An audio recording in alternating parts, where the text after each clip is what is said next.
cigars that are literally encased, okay, in they're in gold leaf. Gold and leaf. you smoke them. Huh. Yeah. Yep. Yeah, there it goes. Yeah. I haven't seen Futurama in a long time. But yeah, there are cigars literally encased in gold. Crazy. Yeah. Such a big word. Yeah. Are we starting over? We'll just start from now. Okay, yeah, let's start from right there. Yeah, we can cut that out, can't we? Yeah, you absolutely. can, Mr. Wizard over here. Paul, what are you smoking? I am smoking what is this, Series R? La Gloria? La Gloria, Series R? yes. Yeah. Dude, it's good. They're pretty fancy. Pretty excited about it. I like La Gloria. Me and Ryan are both smoking it. So. Yeah. Well, I didn't want to spend more than $20, so. Well, I mean, you shouldn't have to. Yeah. Yeah. So. Well, light it up, man. Here we go. What are you smoking? I'm smoking a Leaf by Oscar. And cool fun fact, tabloid little thing about this little tidbit about this cigar is that they come wrapped in a tobacco leaf, which I think I'm all about presentation. I'm a fat hobbit, but I'm wearing a suit. I'm all about presentation. You really are. Which part? Yes. I mean, the best way possible. Mm-hmm.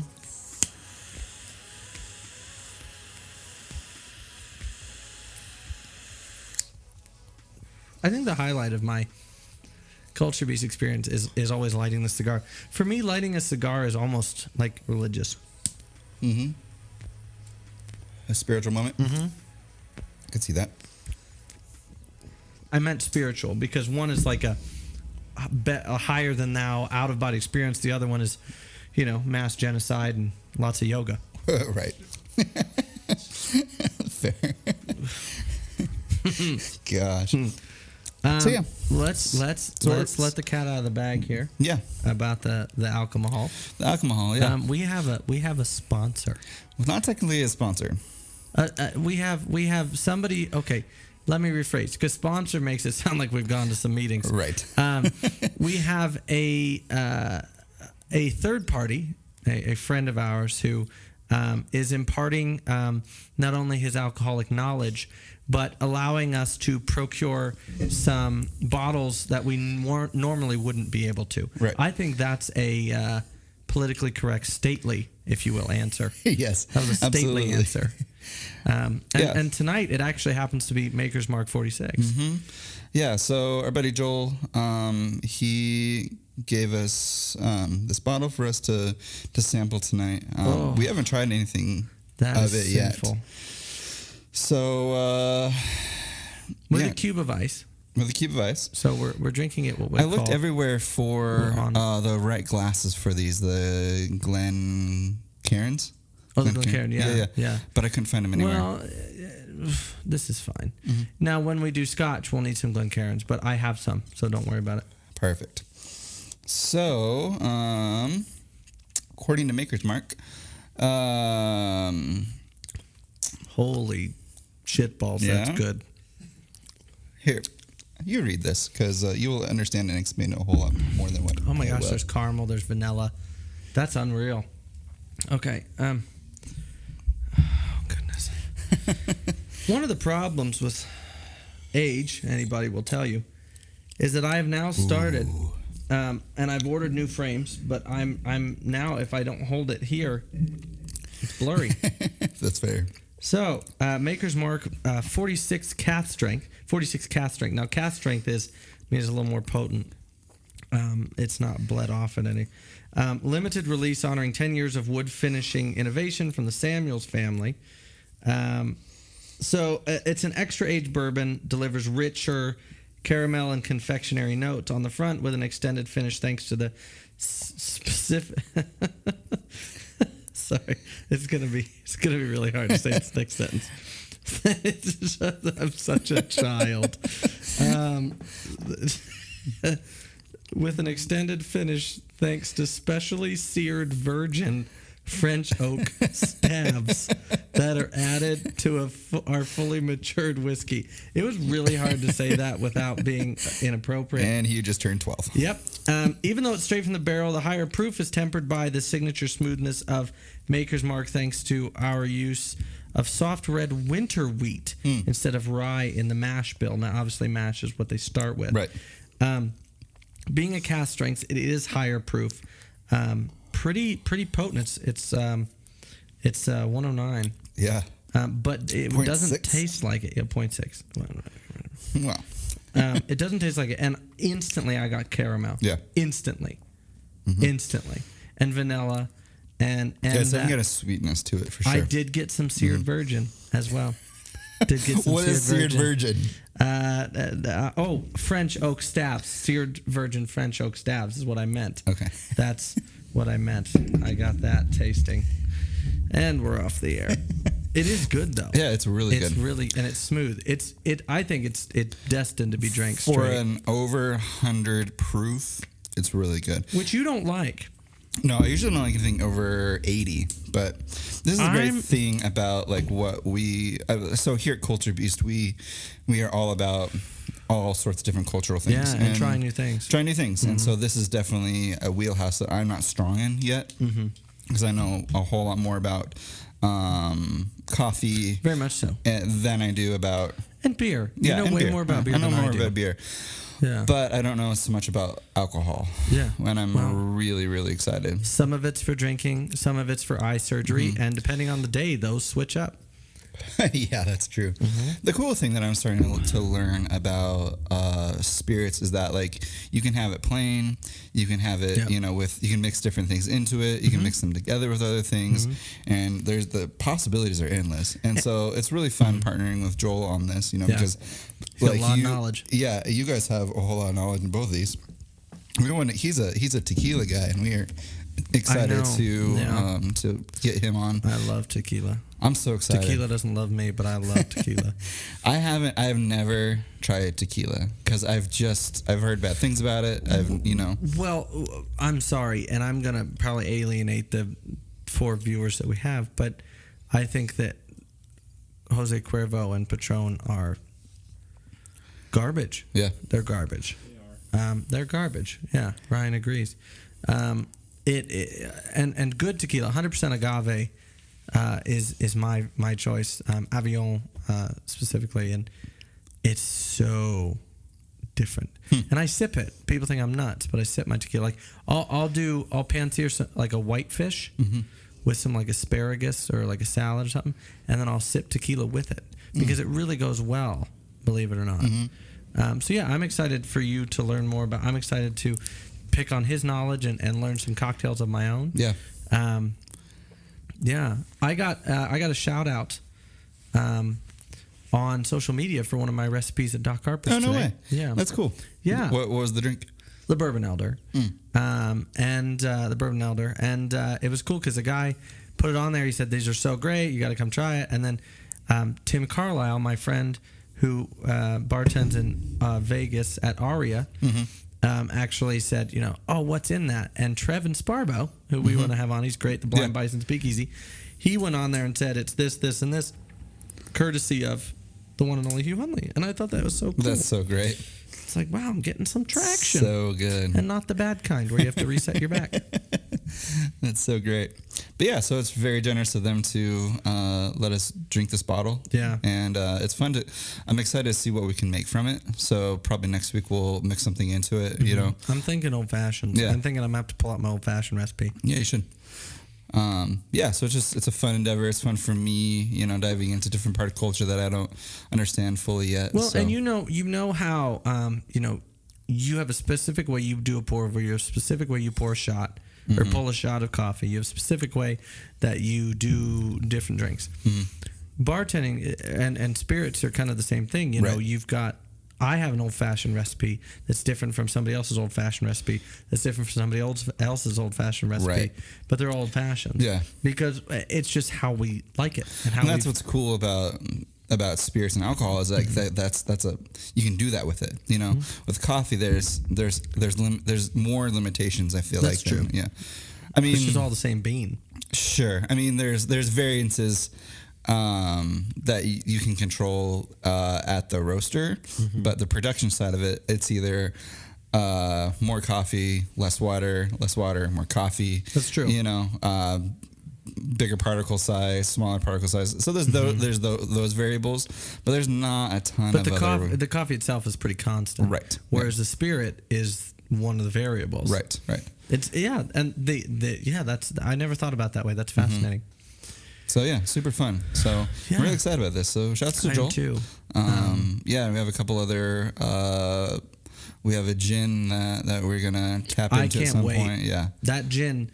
I mean, it's got different teas. It was infused 6 with different teas. 6 different. The leaves and the blossom of a flower that I can't remember.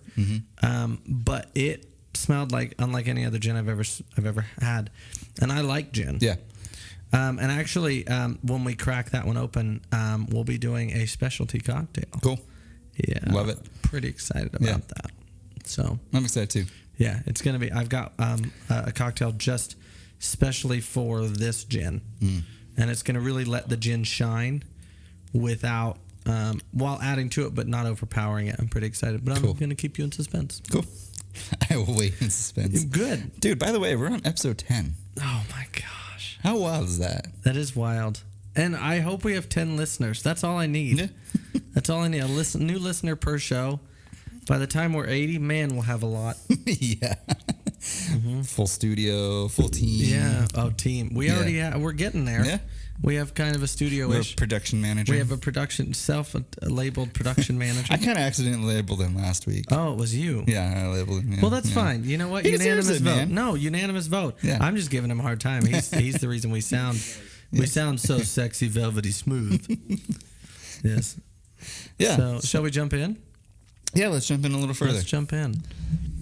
Do you want to just keep on this alcohol train? Yeah, let's keep on the alcohol train. I have keep some it flowing, as they would news. say. Okay. This one? Let me see. Yes. I just have to have it load. So this is really cool. A Texas brewery called Rough House Brewing. Sorry, I'm adjusting this. They discovered a small hole in their property in San Marcos. Geologists later uncovered a natural 18 by 20 foot underground limestone cave. Wow! And so that's where they brew their beer. No way! Yeah, look at the picture. That's amazing. Yeah. So basically, they're cave aging. They're coining it. Cave aging. Yeah. Isn't that crazy? How do we get our hands on something like this? It's a natural cellar, though, because if you think about it, there's a ladder going down to it. Yeah, well, that was when they first found the hole. Oh. But if you think about it, well, that's a little too far. But if you think about it, it's got a constant temperature. It's out of the sunlight. I'm excited to see if it does anything. I don't know. So good. Released. An exact release date has not been announced. Brewery says pre-orders will likely be available in early 2021. Nice. So we should see about getting our hands on that. Yeah, we should. That'd be super fun. I'd like that a lot. But yeah, I just thought I saw that today, and I just thought that was so crazy. That's very cool. I love stuff like that. Yeah, it's so strange. And then, I just think that's so. It's crazy. Yeah, I love it. I just think it's so it's who does that? Yeah, they find a space and they're like, here we are. We're just gonna brew in this cave. And not only that, but then you have these pretentious people like, well, I have a actual wine cellar, and they're like, well, we got a brewing cave. What you got? Yeah, I have a cavern full of brewskis. It's so cool. I want to see their process of getting the barrels down there and what they do for that. I hope it's not that ladder. Or they're gonna have to up their workman's comp. Oh, the ghost is back. The ghost. Can our assistant production manager fix that? Whoa. Apparently we're bowling. Yeah. Next time I should say fix it quietly. It's good. What you got for me, Paul Aspen? I don't know if I've talked about these guys on the show, but I don't have alcohol news. I have coffee news. That's there's fine. There's this this company called Spec Design. Jeff Speck? Similar last name, totally different. Same last name. Yeah. Yeah, but so they take espresso machines and customize them. And some of the stuff they put out is just absolutely gorgeous. Whoa. Yeah, so they will customize the handles, the paddles, repowder coat everything. Wow, look at that. Mm-hmm. Ooh, is that rose gold? Mm-hmm. No, wood? it's just. Could you get rose gold you knobs? could probably get rose gold I knobs. would love a white set with rose gold knobs. So they customize both your espresso machine and the grinders. That's gorgeous. Yeah, all these accents. They did this. Yeah, they did this one to match this old Porsche. Yeah. For Type 7, which I thought was absolutely incredible. Look at that. Mm-hmm. So they take this Simonelli that just looks absolutely outstanding. Walnut, okay, and brushed copper. So yeah, brushed copper. I mean, it's basically. I think they're out of Australia as well. Check out this guy. G'day, mate. It's all just etched on the sides, distressed. Just the detail on these machines. That's perfect. Beautiful. That's perfect. We talk all the time about being intentional with design and attention to detail. Yeah, here's that Porsche that they matched it with. Oh, look at that color. Mm-hmm. I love that color. So look at that machine next to it. It's like the exact same thing.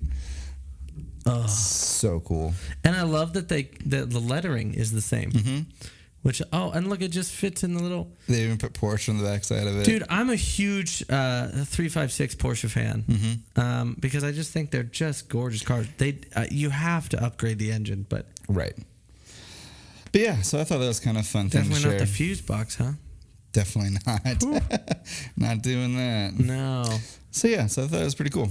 To let you guys in on it, our viewers too. And our listeners, Paul and I we had gotten a new fuse box for his 63 Beetle because the old one literally melted. And we were messing around with some suspension work on the Tundra, and we said, well, we'll just throw it in there. It'd take 5 minutes. 5 minutes did not even begin. It was a desolate pit of despair. Yeah, and I'm not great with wiring to start with. No, neither am I. And so it took me... So the fuses were on different sides than what they were on the car. Yeah, because the new fuse box didn't line up. It had all the components we needed, but they weren't in the right spots. Yeah. So I studied it for about 10 minutes and then decided, like, okay. And, like, after I started pulling stuff off, like, some of the pins were coming off, too, so there was, like, no going back. No, we're stuck. So... Fortunately, I started thinking like, okay, what goes to what? Like, what runs on this circuit? And then finally got to run. It runs. But I need to extend that one wire from the ignition, which should be super simple. Just get the right gauge wire. We've got the man for the job to help, at least, or lend his expertise. Shout out, actually, to Dalton for helping me fix the Lexus. Yeah, big shouts. Yeah, because without him, it would not have been fixed. So it was a positive wire that was not fully tightened, and the connector that wasn't. Basically, nothing. The things that I didn't touch were not done. Fair. I hate to say that. I hate to be that guy, but I'm gonna be that guy. That's what happened. Because that's what happened. But we got a new little clip coming, and you got a new alternator, new battery. Yeah, well, I had to. Yeah. Well, I didn't have to get a new alternator, but I did. And now you're. I should cranking be good. on all Yeah, cylinders. and I'm gonna be doing some more things to it to make it run a little stronger, and I have So some good. plans So good. for the Lexus. The old LS400. The old LS400. That there I tell you what, that LS400. LS400 got some get up and get. Go on, get. We should probably move on We should before I probably go. move on before we full get even- Southern plantation owner. Should not have said that. Should not have said that. Well, maybe I'll put a little bleep on the. No, don't. Just take it out. So anyway, what's next? Did we skip? We skipped some. I see. This was the full kind of explanation. Did we miss stuff? No, we didn't miss anything. Okay. Nope. I have some personal news. Oh, okay. Is that Go ahead. acceptable? Jump in. Personal news. I actually, and this might not seem like a big deal to the rest of you, but if for those of you who haven't looked at me very, very closely, my face is not symmetrical because my nose is not in the center of my face. Right. Because I was a mouthy little shit to the wrong people when I was younger, and those people stood up and they had friends, and I could hold my own, but there we are. Right. So I'm actually going to get that fixed. Are you? Yeah, I can't breathe out on one side, and it's starting to affect my sleep. Wow. So I'm actually they're going to re-break it, and it's going to be in the center of my face. Cool. That's great. I don't know how to feel about that. I'm going to lose my roguish good looks and devilish charm. Or is it devilishly good looks and roguish charm? Both, yes. Yes. Sweet, man. That's exciting. When are you doing that? Sometime next year. Cool. Because I'm trying to wait until I don't have to go through 9 tests before I can even see a doctor. That's fair. Mm-hmm. This is super exciting. Yeah, and expensive. Yeah, I can't imagine. So anyway, that's my personal news. Cool. I love it. Do you have any personal news? More personal news. I fit in these pants again. Hey, congratulations. Yeah, I've lost 11 pounds. Nice. What did you do? Walked more. Good. Around to the fridge. I've been. I'm starting to really focus on eating a little healthier, and soon I will know I've applied to do a part-time gig at Talos. Yeah. In exchange for a CrossFit membership. That's so exciting. So hopefully, come spring, I will look good in a 2-piece. Fit. 1 piece, whatever men wear to the beach. Some pieces I will look good in. He's gonna have a piece on. He's gonna look good. Yeah, dang right, dang right. Have like a musket, but it's fine. Anyway, we should move on. Personal news for you, Paul Aspen. We tried fitting this suspension. Yeah, under right there. the Tundra. Millimeters, Paul. Yes, millimeters. It did not fit. Yeah. But I found a guy. So I did a bunch of research on Tundra suspension, and nobody makes like this sort of shock or coilover for my Tundra that's lifted. So you have to get like an actual like kit. Yeah. So a guy in town actually has like a lift kit for it. So I'm actually gonna. It's $100. So okay, well if it doesn't fit, we've got extra fireworks. Yeah. I've always wanted to set off a spring. You know how you can press a spring. Right. I mean, it's super dangerous to do that. But it's kind of like don't touch the red button. Well, this is just like a top hat extension. So it just sits on there and then like it raises. The one you already have. Yeah, but I'm gonna get new struts because it needs new struts. Oh boy, yeah. does it need new struts! But I'll help you put them in. Thank you. Mm-hmm. One side's gonna be easy to take off. That's for sure. Oh yeah, we're just take it off. Yeah. We know those bolts. We know those bolts. Yeah. Yeah, and it's not been done in a while when you break the bolts loose and they squeak. Mm-hmm. Yeah, every single turn. Yeah, every single turn. Yeah. And the rust is just like, I'm so tired. Yeah. But we did. We got that up. We tried. So it's exciting. It's very exciting. Yeah, I'm excited about that. It's been fun having a different platform to work on, and I feel like I have two new platforms, the Bobber and the Tundra, you know, and it's because I've known cars for so long, and working on those two has kind of like given me a new appreciation for mechanics and mechanical stuff. So because they're different, they are, yeah. The trucks are there. It's a whole different ballgame, and Bobber is a whole different ballgame. Yeah, and it's fun because with Bobbers, there's such you can do pretty much whatever you want. It's kind of like Volkswagens, the Volkswagen scene. There's just unlimited things that people can do with them. So it's very exciting. A lot of there's been a lot of pioneers to where the road's already paved for you. Right. Yeah. I like that. Like a lot of people do like hot rod themes. I'm looking for some bucket headlights. Golf livery. What? A golf livery. A golf livery. Dude, why not? I'm really digging the cream. The cream with the white walls. It is pretty nice. Yeah, it looks pretty good. I mean, you've already creamed your helmet, so that was that was a terrible sentence. I repainted my helmet. He rattle canned his dome protectors. What he did? Yes, I did. My brain bucket. My brain bucket, and found out it has a second use, doesn't it, Paul Aspen? You can wear it while grilling. I can wear it while grilling. Yep. And that will be on this Culture Beast page before tonight is over. Should. Yes. I think we should do a little. I think it'd be fun, and we've talked about doing like with different cars. I think we should do a little video for the Culture Beast family about us and kind of our natural habitats. Yeah. Absolutely. It'd be fun. Walk them through my fleet of cars that I have. Yeah, and outside. Show them the lounge. On my end, and maybe some of the cars that I enjoy. Absolutely. Yeah, but anyway, good personal news you've got. Yeah, it's really fun. It's kind of opening this other avenue of creativity that I'm really excited about, and culture. Because trucks have a whole different culture to it, which And your pre-runner idea is. I'm so excited. Dope. I've been wanting a pre-runner since I've known you. Yeah. I moved to Arizona in 2005 and learned about pre-runners there. I was like, this is so sick. Like, I need to own a pre-runner someday. And so this Tundra, that'd be a great truck for it. Yeah, because the bedsides are all caved in. It's got a bunch of wear and Cut 'em out tear. anyway. Yeah, so it's such a blessing to build it. I'm excited. Yeah, it's great. Be able to move stuff around and that. So pretty hyped on it all. Yeah. So what's next, Paul Aspen? We should talk about the cigar news. That is a very big deal. If I needed another reason to be fed up, not to get political on Culture Beast, but it's a political topic now. It is, but so many things have been polarized by politics, and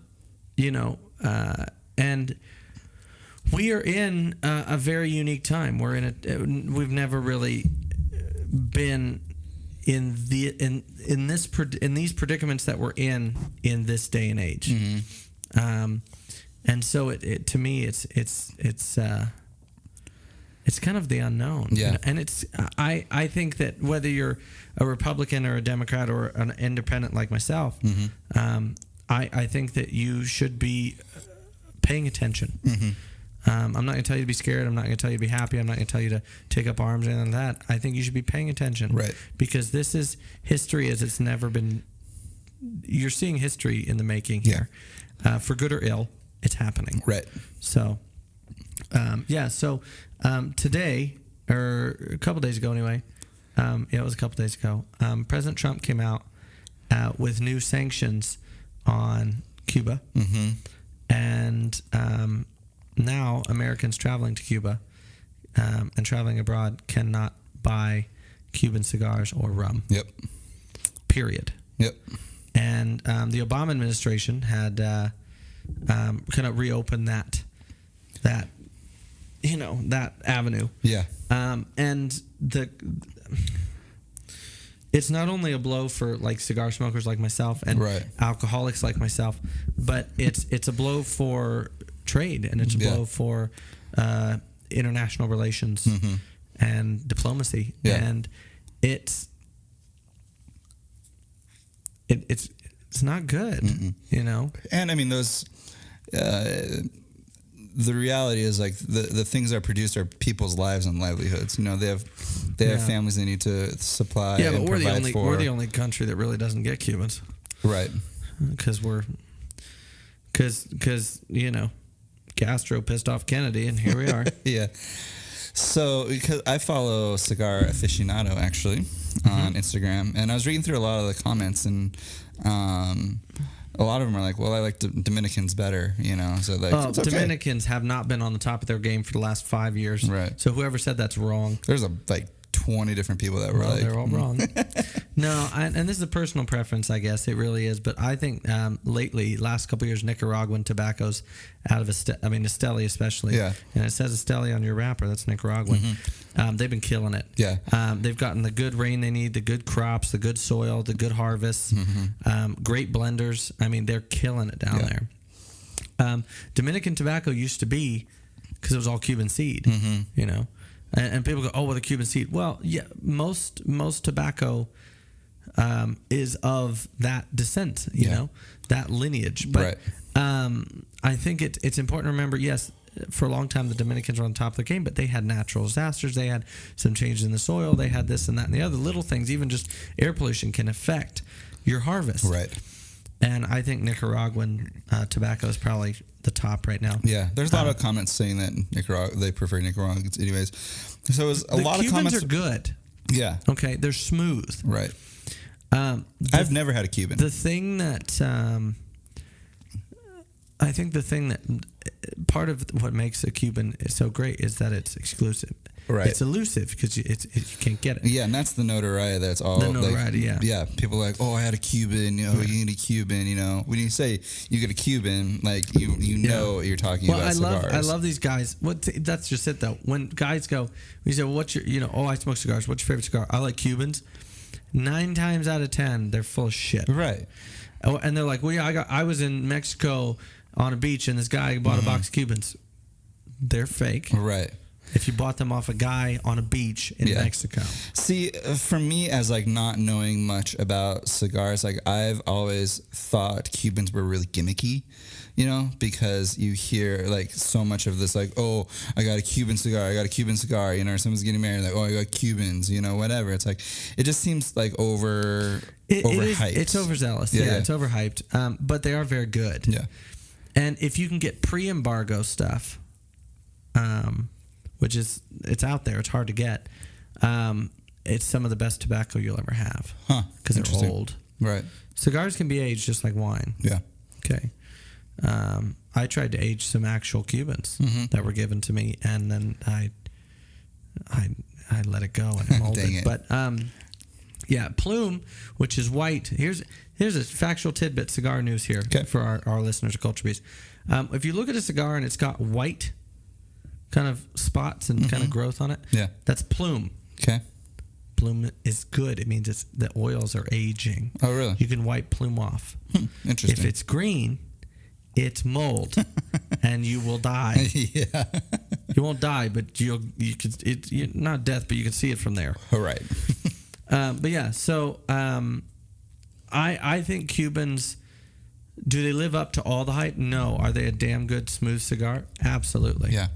But yeah, it's a sad day. Mm-hmm. I without getting political, I think it was a hasty move. I think it was a in your face to the previous administration move. And I'm sure there's arguments for why they did it. Sure. But as a cigar smoker and as a rum drinker, it impacts me, and I don't like it. Right. Yeah, and I didn't look much into like the reasons behind it. I just saw it on the page and thought, man, like, I know, like, since I've been in coffee for so long, and I've started to know more about farms and plantations. Great coffee in Cuba. So like that's just a big, like, I know a lot of farmers, they make their money off of what they produce. They absolutely. They have employees, they have people they gotta support. So it's a big impact for that, and it's really sad. It is. So do you have anything that you'd like to? I don't have any cigar news or anything like that, but I mean, I am. It's fun, like, as I'm learning more about kind of like your cultural stuff. Yeah. About those avenues that are really, and I can have kind of weight in the conversation now, which is kind of fun. No, yeah, and I will say, you started. It was about 6 years ago that I kind of introduced you to cigars. Yeah. And you've come a hell of a long way. Thanks. And what really is, I guess, made me beam with pride, if you will, is that you're starting to have your own favorites. Right. And I love that. Yeah. I love that you have your own favorites because it's cigars that you've discovered on your own. Right. And I think that you love. And I've tried to. I used to be so back in high school. I used to be really like. I wasn't very open-minded to other people's opinions of cultural things, cars, fashion, all that stuff. Because I rode BMX, and that's all I saw was like what's popular in BMX, And back then it was baggy pants, globes, like it was that style because it was 2005, And it's a great year for baggy pants. Yeah, Jinkos, shout out to Jinkos, dude, don't even get me started. So in middle school, I was punk. Were you? I was. I had my chain jean or my chain black pants, and I had black fingernails and. Dang. Yeah. I can imagine that. I dyed my hair black. No way. Yeah. That's awesome. I need to see pictures of this. I can probably supply them. My hair was down to my shoulders. Dang. Yeah, and I will make sure for next week that we have a picture of that. Okay. I'll bring a picture of me in high school. Yeah, and I had this brown, like Steve McQueen motorcycle leather jacket, and I wore it all the time. It was so grody and so just atrocious because it was like Awesome. Dookie Brown. So good. but yeah, I understand that fashion. Yeah. So I've been trying to be more open to like different sneakers, different. I own several pairs of dress shoes, so I can kind of like tap into that. You even have a pair of dress boots, which I'm very proud of. I'm very proud that you do. So I try to absorb as much culture as I can, and not be a stick in the mud. Yeah, unaccepting of like different, because. Like I'm not a huge supercar fan, but it's very interesting, the technology, the design, like how people design them, If you had to pick one, what would it be? You had to buy a supercar. Had to. Toyota's developing a new one, which we'll talk about. Yeah, we can talk about that, but I'm talking about in production right now. I would like Gordon Murray's new one. The T50? Yeah. Yeah, I don't blame you at all. That was going to be my choice. Yeah. I don't blame you at all. From a simplicity, intentionality. Yeah. And you do like, you like intentional things. I do. You kind of are almost, even if they're not, like, you will flock to those over something more practical, I think. Yeah. What was the one we talked about a couple on episode 9? The white one. It wasn't Bentley. It was who came out with it. I'm sure I have it. The new Maserati. Maserati. Yeah. It's either the Gordon Murray or the T50. Yeah, or the Maserati, because the Maserati is just it's beautiful. If I would probably choose the T50 and I get to see Maserati. Well, and here's the thing: if any supercar in production today, I'd have to have the 488 Ferrari. Yeah. Yeah, the Biposto. I'd have to. I could not. I'd have to. Because it's gorgeous. Yeah, it is. It's beautiful. It's gorgeous, and it's quick, and it's loud. Yeah, and I like it. Absolutely. But anyway, we got off topic. So moving into, I have a couple sneaker things, which I think is kind of fun. Hit me. So you're a Star Wars fan. I'm a Star Wars. I'm not a fan. I'm a nerd. I'm almost a scholar. So I'm a nerd for Star Wars, but when it comes to Lord of the Rings, I am in fact, I think, a scholar, because I have not only read but studied the Silmarillion. Wow. Yeah, it's disgusting. That's amazing. I love that. It's disgusting. I have a notebook. I wrote notes. I did it like a textbook. Wow. Like a history book. It was so disgusting. good. I love it. So Adidas put out these one-off Boba Fett inspired high tops. Do you remember? I told you about these. Did you? Yes. This was weeks ago. And I said Adidas came out with this Boba Fett shoe, and I want them. Remember? Yes, that's right. Yeah. This is the shoe. Yeah. So this is the shoe. Yeah, they're cool. Oh, and the little pouch. And the packaging they come in is sick. Oh yeah, look at that. Yeah, because it's kind of more of a, like, what you would see like an action figure. It does look like a Boba Fett action figure. I'm not a sneaker person. I own one pair of sneakers. Right. And they're my Nike running shoes. Okay. Yeah.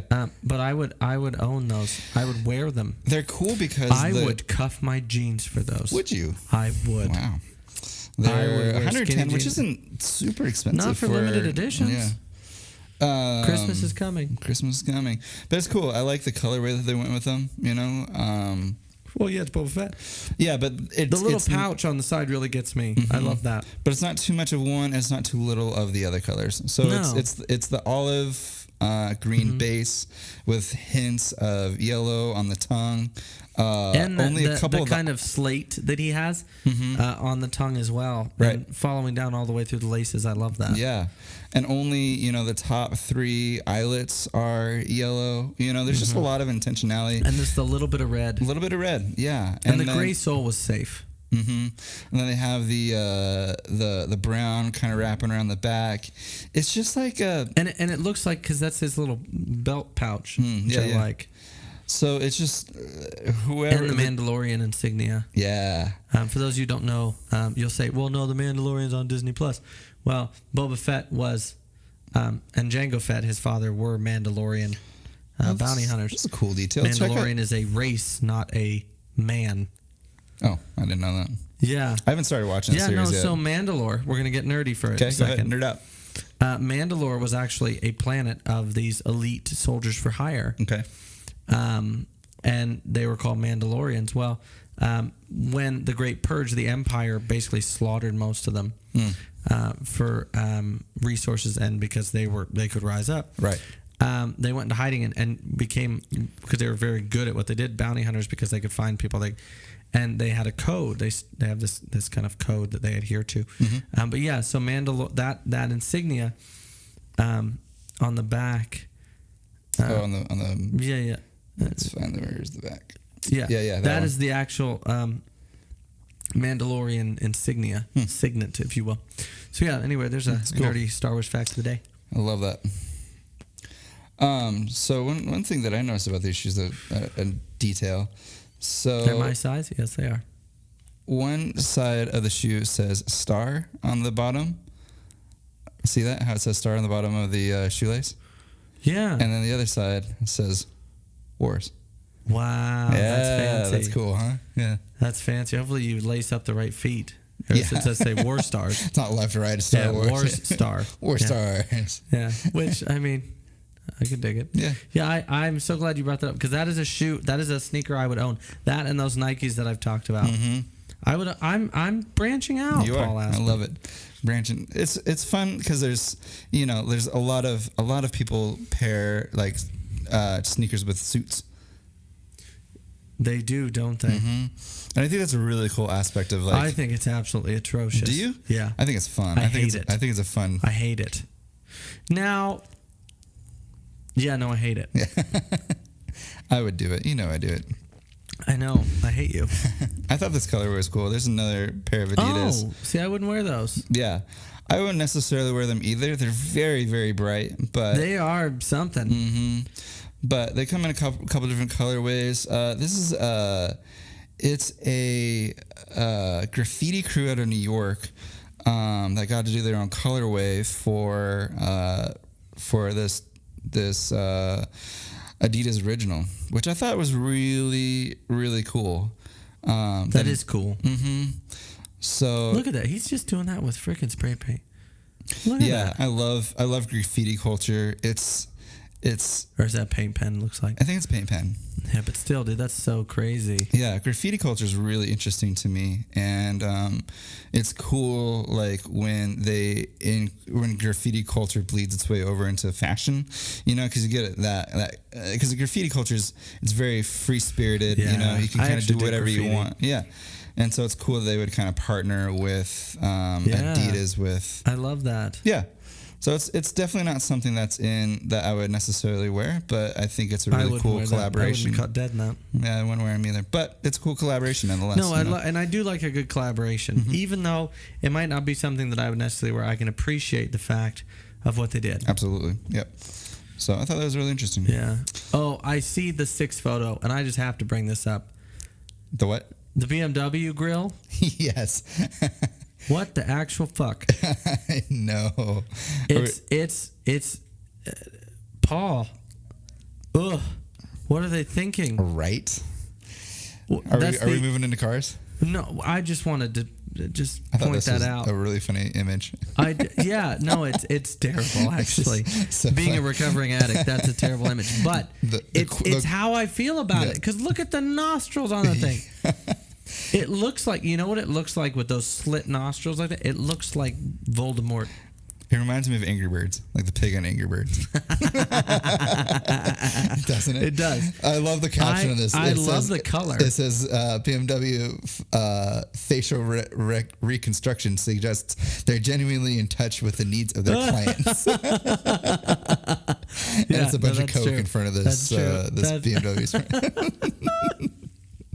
That's so true. I love it. Yeah, so good. But anyway, I just saw that and had to point that out because I think that they are making a huge mistake. Oh, yeah, absolutely. Which we will touch on for but, sure. But, they didn't ask my opinion, so obviously they didn't ask for very many people's opinions, apparently. No.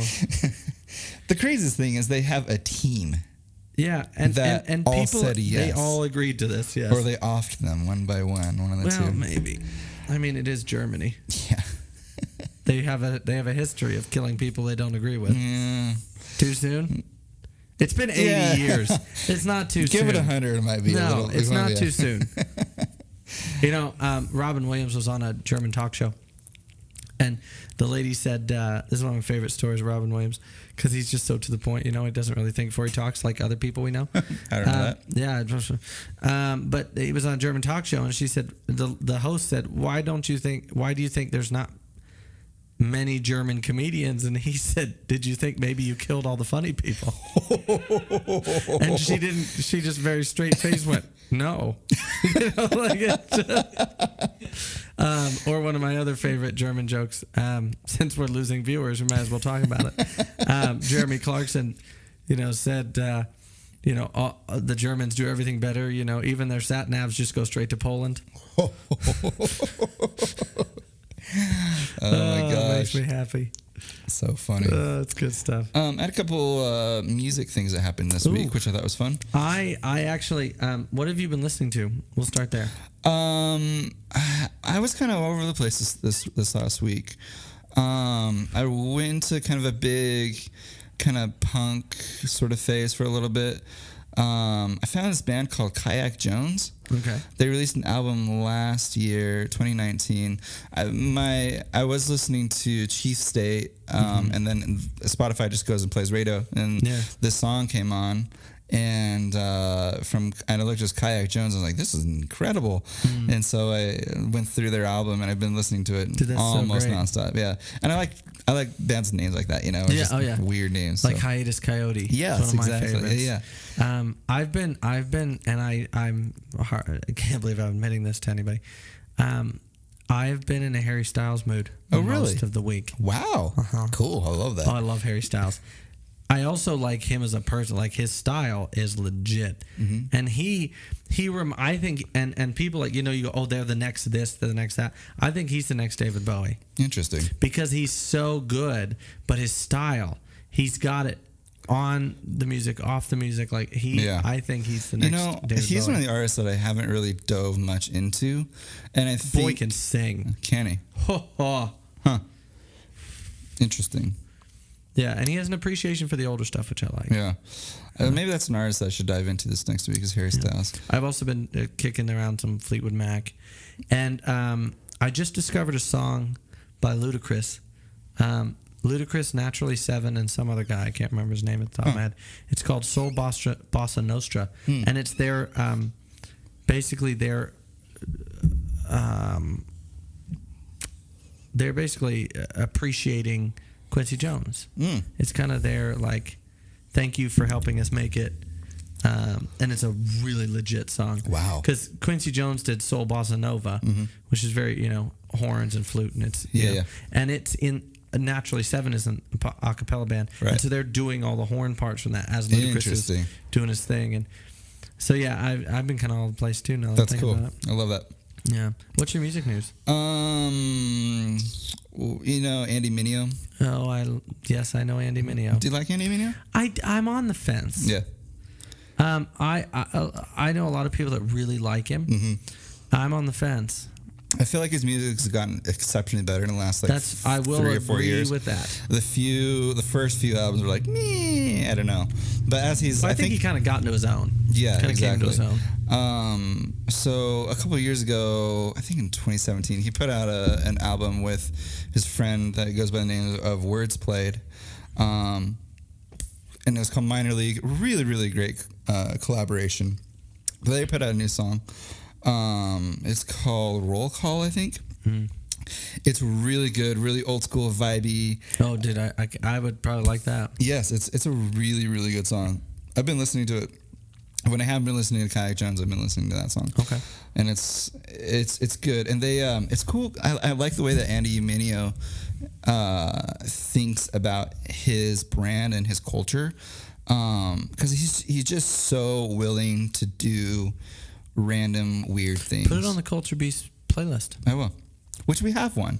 We do, Yes. and I need to add things to it. You do, yeah. I've been busy. Yeah. That's my excuse. That's good. But yeah, no, we do have one. So I will check add us it out. to it. And that's what I want to do with the Culture Beast, with the playlist, is what we talk about. Like, we can add to it so that our listeners can listen to what we're listening as well. Absolutely. So I love that. yeah, it's super love fun. that. Yeah.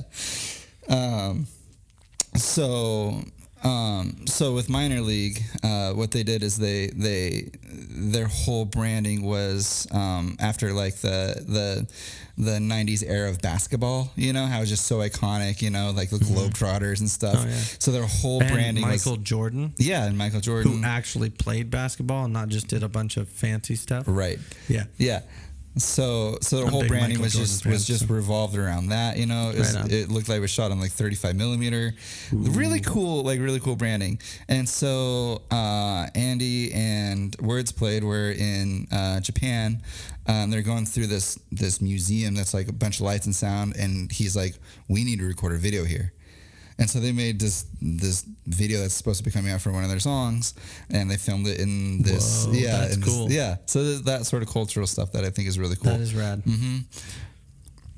So that was kind of some kind of, and I like the direction that Andy's going with his music. His Mineo? His Mineo. Andy's going with his Mineo. So yeah, so that's all kind of the music stuff that I've been listening to. Before we get into some of the car topics we have, All the car topics. I want to shout out to Jeff Specht. Yeah.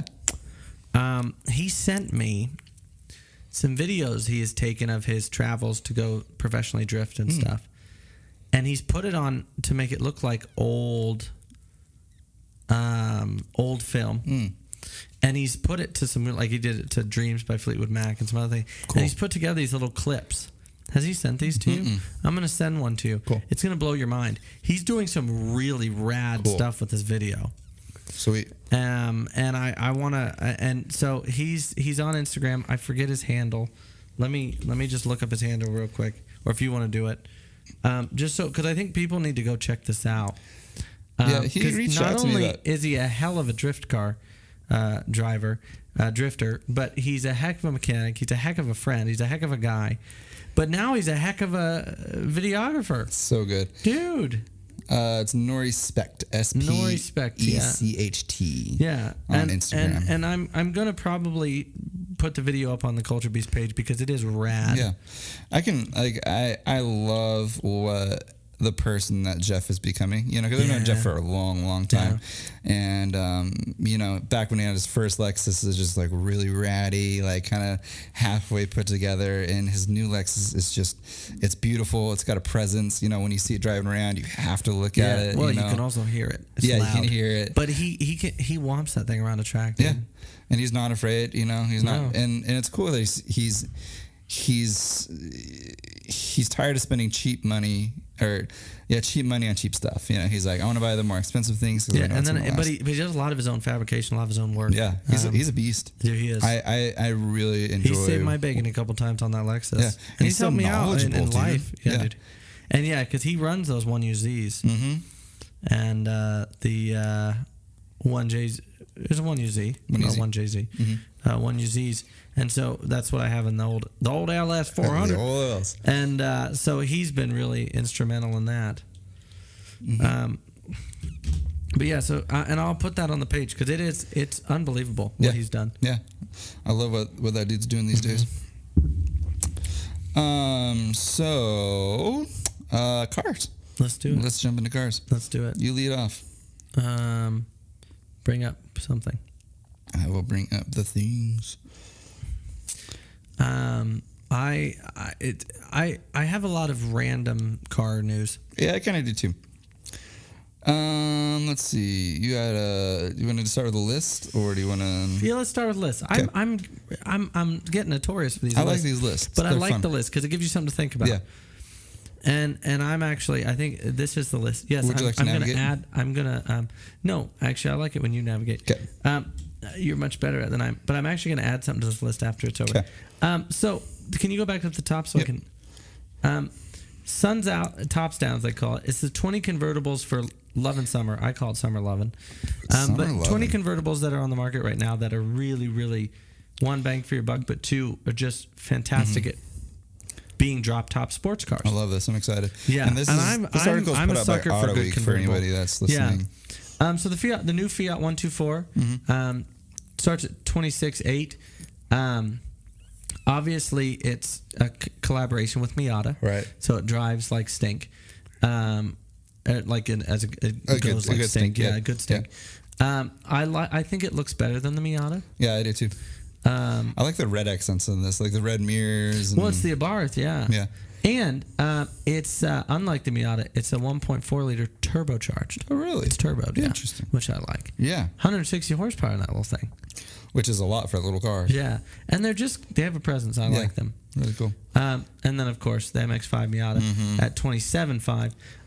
I would, however, the one that's a the hardtop coupe, the removable target top that they have, I'd buy that in a heartbeat. I just want it to be turboed. Yeah, absolutely.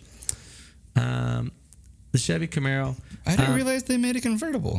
They have they have made a Chevy Camaro convertible for decades. Yeah, I guess I haven't seen the new version. I think the new Chevy Camaro is the prettiest one they have. I think so too. I would agree. It's mean and gorgeous. It's menacing. The whole car is just gorgeous, but very menacing looking, very evil. That front they did a really good job with that car. And even the V6 sounds mean, and I like that. That's at 32.4.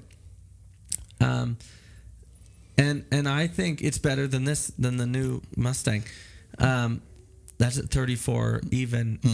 And again, you can get a base inline 4 to the loaded GT, which is the 5 liter. Yeah, I do like Ford's. I like where they've gone with the Mustang. No, I do. I liked the original redesign of this one. They've tweaked this new one. They've tweaked it. I like the original redesign. I drove one and I would own one. And I've never said that about a muscle car before. Yeah. That I'd want to own. But I would own a new Mustang. Yeah, that 5 liter is special. Oh, it such a forgiving phenomenal. 6-speed. So forgiving. Interesting. Yeah. So that, I mean, and the 2 Series convertible just skip because I think it's absolutely heinous. Okay. I'm not paying $42,000 for we've talked about this. Yeah. You buy an Aston Martin Vanquish and you're so badass until that one day when you're at a stoplight and the guy in the DB11 pulls up and you've made the wrong choice. You've bought the cheap Aston. That's how I feel about this. M2 convertible. Why? Right. You bought the cheap BMW. Yeah. Or the 2 Series, not in the M2. But that with a roll cage and like a bikini top on it would look pretty sweet as a drift car. Stupid. Yeah, I would It'd ride be it. stupid. I would of course you would. Yep. If I were buying a BMW, I'd buy this one. The Z4. Because I think it's absolutely gorgeous. I think it's prettier than the Supra. I think it's better driving than the Supra. And I think that has more pedigree than the Supra does. And I'm going to get into a lot of trouble for that. Interesting. Because here's the thing. The new Supra for me is trying really hard to be something it's not. Right. Okay? That isn't trying to be anything except what it is. And that's why I think it's better. Interesting. That's why I think it's better. That's a good conversation. That is a good conversation, yeah. That's why I think it's better. And look at it. Yeah, why don't they make the new 3 and 4 Series look like that? Exactly. Gosh, look at it. It's gorgeous. Yeah, they did a really good job with that. Yeah. And for $50,000, I mean, for what you're getting. Yeah. Yeah. It's a twin turbo inline 6. Which, that whole collaboration just baffles me. I still don't know what to think about it. And usually, like the collaborations, they kind of look a little bit alike. Those look another. Keep going. I don't even want to talk about that. Okay, I'm not talking about that one. You want to talk about the C-Class? Yes, and just for one strict point of view, it's $55,000 for something that is garbage. If you're going to get the C-Class Cabriolet, you're going to get the AMG. You're going to get the 63S, okay? Because you're pushing 500 and some horsepower, right? Out of a 4-liter V8, and with the top down, I mean, you're going 175. Sure. But why would you buy the regular one when you could just spend the extra $20,000 or so and get the new one, or get the AMG?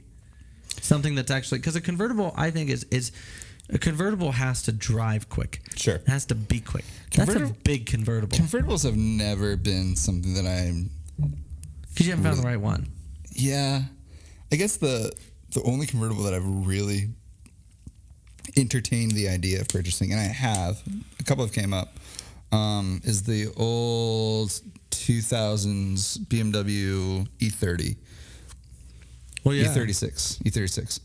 The one that they made the convertible of. I can't remember the code of that one. E30. E30? Is it Yeah, E30? that's when they started making convertibles. Yeah. The two twin headlights. The E36 that they made as a convertible.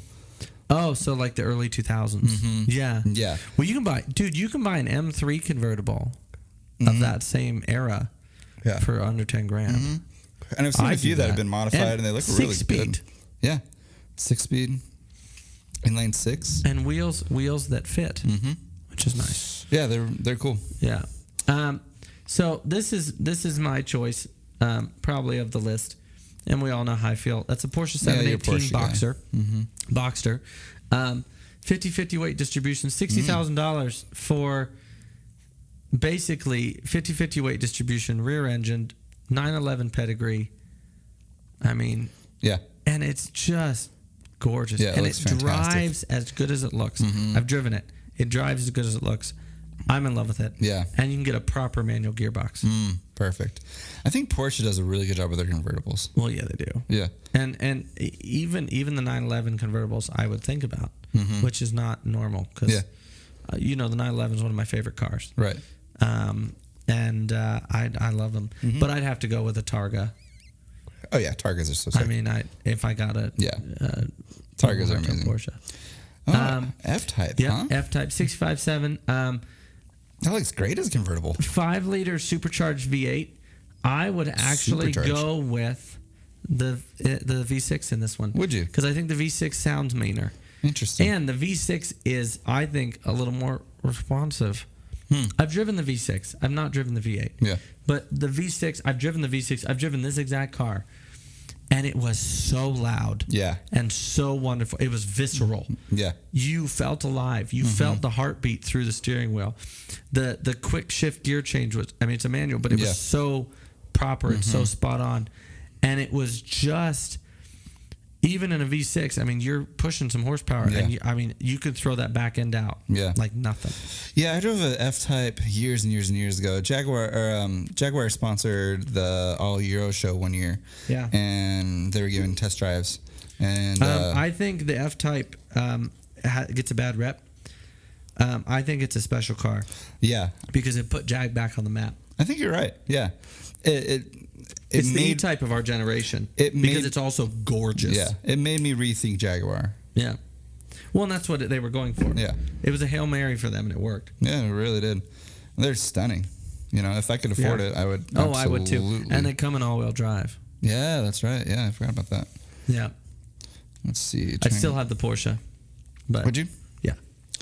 Let's see. This is not responding.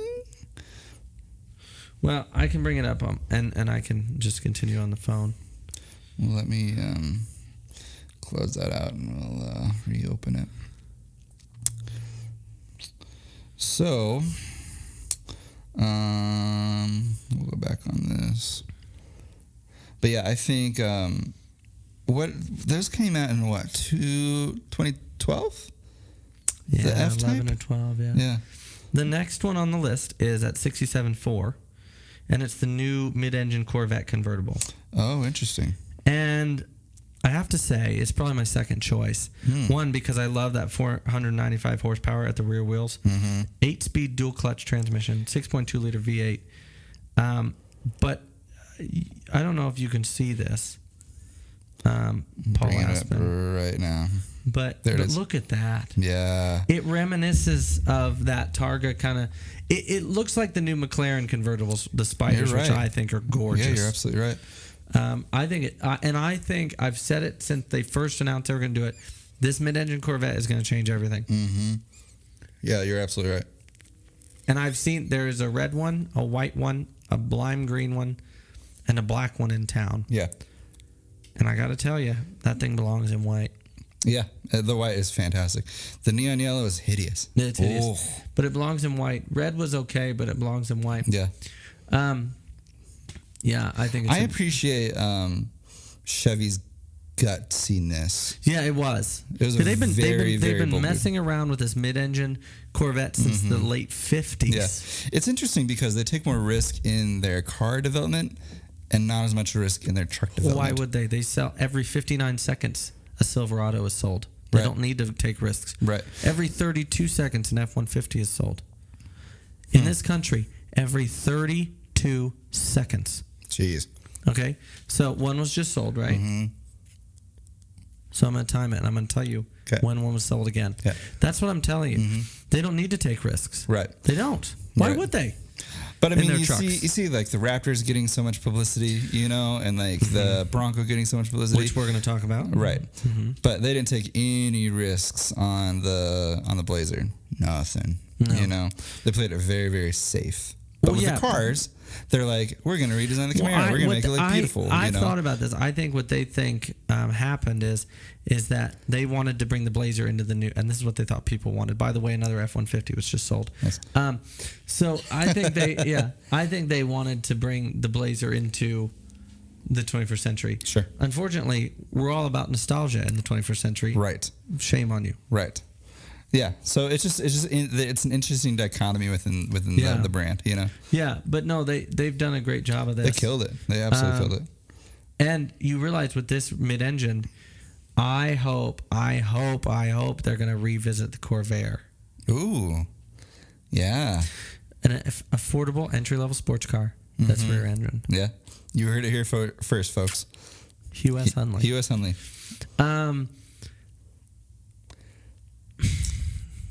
This is a very special car for me. Yes. Because it's an Alpha.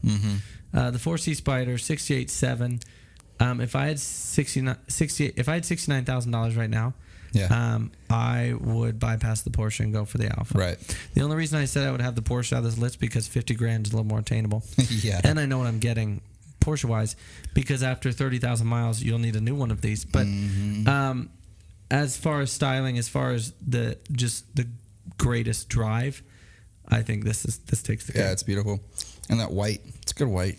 It is good white. It's also really, really pretty in a slate gray, Ooh, like a darker gray. Yeah. It's a good car. It's beautiful. Yeah. Good redesign. Yeah. And it's a very modern car. It's very smart. It's very electrical. How many iterations of these have they had? Do you know? The 4C? They've had Spiders before, but not like a 4C Spider. Right. Interesting. The classic SL, 91.9. That's a hell of a jump. Yeah, it's a big jump. And the thing that blows me away is that the SL has really a luxury Grand Touring convertible. It's always been on the list since it came out. Yeah. Having said that, I think it has gotten progressively uglier. Yeah. Since like 2000 and like 2010. I haven't been hyped on anything Mercedes has done since 2015. I beg to differ because they do that AMG GT, the 4-door AMG GT. Yeah, that's true. That's a contender. And it's gorgeous. Yeah. Well, it's a 4-door coupe, but I really liked Mercedes styling in like 2010, 2015. Well, yeah. Their whole lineup was just really well done, I thought. Lex LC 500, huh? Yeah, that's basically the new SC, if you will. Okay, yeah. 100,000 is the estimate because it's just now coming out. But you have to hand it to them. It's a good looking car. Really I don't know how they fit those wheels on that car. Yeah. And let alone let it turn because they're massive. Yeah, at least 21s. Yeah, having said that, I personally think they should have gotten a little more aggressive with that front end. It's the same Lexus grille, the same bulbous, I call it the British nose. Yeah, definitely Big old nose. It's a nice color on it, though. I like that a lot. It really is. Let's see. What do we got next? Yeah. So, of that list, what are you thinking? I think I'd go with the Jag. So far, well, we're at 14 to 20, but... Okay. Is it working? Yeah, it's working. It just needs to grab.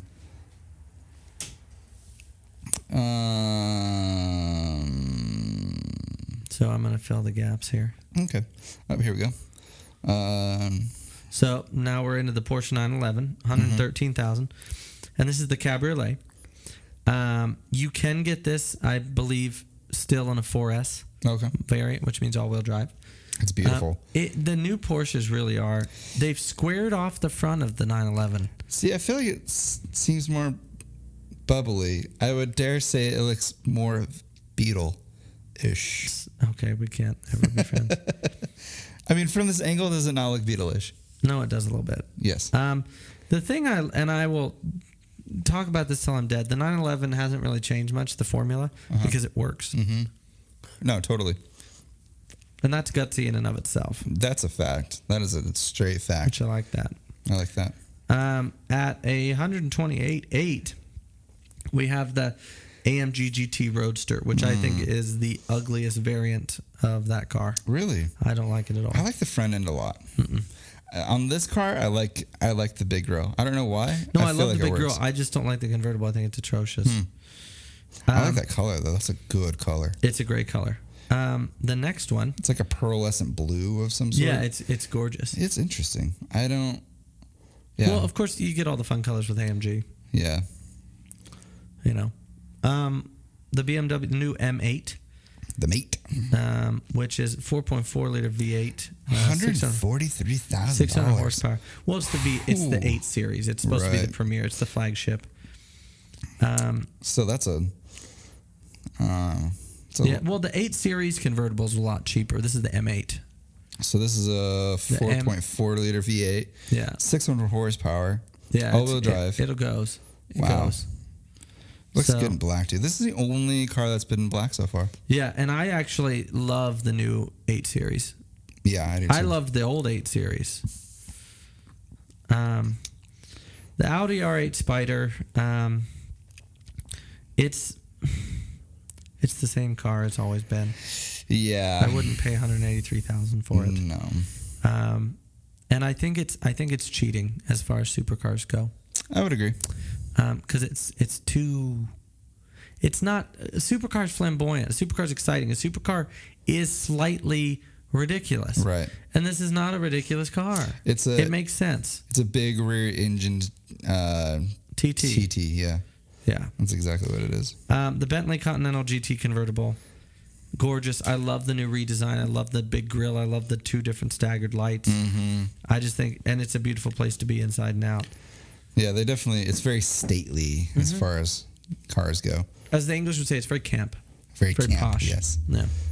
Yeah, you definitely have to be in the right tax bracket to... Yeah, but it's just a nice place. 542 horsepower V8. Yeah. And just a gorgeous... It's really well sorted. Yeah. And it is pretty... Most convertibles look weird. Some of them look weird. This doesn't. It looks like it's meant to be. And I think proportions is what it is for me. You know? It really is. Yeah. And the big grill doesn't bother me. And I think that's the difference in so you were talking about the M2 and those sorts of things. Yeah. It's a sedan that they converted into a convertible, you know. So they didn't have this was a purpose built. Yeah, they designed a convertible around this car. And you look at the supercar and sports car convertibles versus the Grand Touring convertibles. The Grand Touring convertibles are going to be way more comfortable. Right. Because they're designed for that sort of thing. Mm-hmm. Yeah, I see that. And maybe it's because I'm getting old, but I'm all about that comfort these days. Dude, I am too. This is a good way to round out the list. Yeah. So, $573,000 for an Event Store SVJ Roadster, 760 horsepower V12. Jeez. There's only 800 of them, and I think, why not just wrap it in gold? Yeah, why not? Chrome gold. Because I mean, at that point, it's. You look at it, and it looks great until you get to the rear end, and you go, "What is that piece of flappy scaffolding on the back?" It's interesting. Yeah, But I can imagine being wingless would look a whole lot better. oh yeah, it's like the Countach. I always like the Countach without the wing. Yeah. But I still will stick with my Porsche. I think that 718 is 718s are the Cayman and the Boxster are just divine. I drove in 2012 or 13, I can't remember.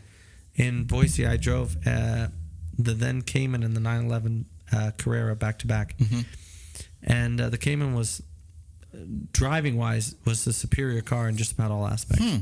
And so it surprised the salesman when he said, most people have the 911. I said, well, most people are stupid. But you typically go with the 911 though, yeah? Of like sports cars? Yeah. Yeah, just because in general, if I'm going to go out and buy a sports car, I'm buying a 911 Carrera 4S. Right. Because just of what you get. Yeah, absolutely. So, yeah. That's cool. my list this year. I like that. This week. This year. So good. What else did we want to talk about? Should we touch on the 400? I think we should. I think we should too. I think we should. Because we kind of gathered some thoughts privately. Well, it's a prototype. Yes. So, and they're smart to do it because a lot of times cars nowadays, car manufacturers anyway, are just releasing the car. Right. Here's what it is. Like the Bronco. Here's what it is. They're smart. They said, this is a prototype. And now they're listening. Right. Right. And I'm here to tell you, I think we're going to get a more nostalgia-looking 400. And proper gearbox, I'm hoping. Yeah, I think it was a 6-speed. Yeah, it's growing on me. Yeah. It is growing on me. Yeah, after I've seen some of those renderings of people lowering them, and it's growing on but me. But even just the concept has a lot of nods to the classic, because I have one parked out front. Yeah, pieces of one, yes. It's a whole car. Partly. Yeah, missing an engine, but and all of the interior. Yeah. And a transmission. And a drivetrain. As far as looks go, it's all there. Well, yes. Yes. Yeah, it's all there. Yeah. No, it's but it has complete. The concept has the big square front end, the rectangle grill, which really does it for me. Which my old Datsun because has. that's a throwback to the homage to the 240. Yeah. And the lights are like an updated version of the racing lights. Because a lot of people, they put the covers over the buckets. Racing covers, yeah. So it's almost like they integrated that into it already. Which I think is cool. Yeah. I think Nissan is listening. Yeah, because the problem with those old Datsuns were those buckets would always rust out. Yep. So it's really hard to find those buckets that aren't rusted. You know, so it's cool that they're kind of integrating that slightly into it. Tate Carter pointed out something interesting about that design. They always have the fenders, the bubble fenders, in the rear, and they didn't incorporate that into this design. Thank you, Lord. You don't like that? Well, I've gone on record several times saying the 370Z handles like a sports car is supposed to handle. Having said that, it looks like the Hunchback of Notre Dame. Right. I like the tightened up rear end of the 370 versus the 350. Personally, it's a shorter wheelbase. Well, no, what they did, they didn't tighten it up. What they did is they took all the fat rolls and basically nip-tucked it. Yeah. They did some plastic surgery and just got rid of some of the fat rolls. And I think that's all it did. Yeah, I thought it was a good move. Yeah, well, it is. So I'm curious if the 400 will be the size of a 370 or if it'll be more of the size of the old school I hope it's a little smaller. I hope so too. And I hope it's still a hatch. Yeah, I don't know how it's still a gateway hatch. You never know these days. Yeah, that's true.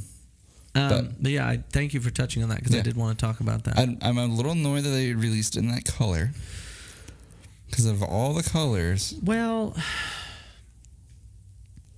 it got people's attention. Yeah. And that's what they were trying to do, and they succeeded. That's a good point.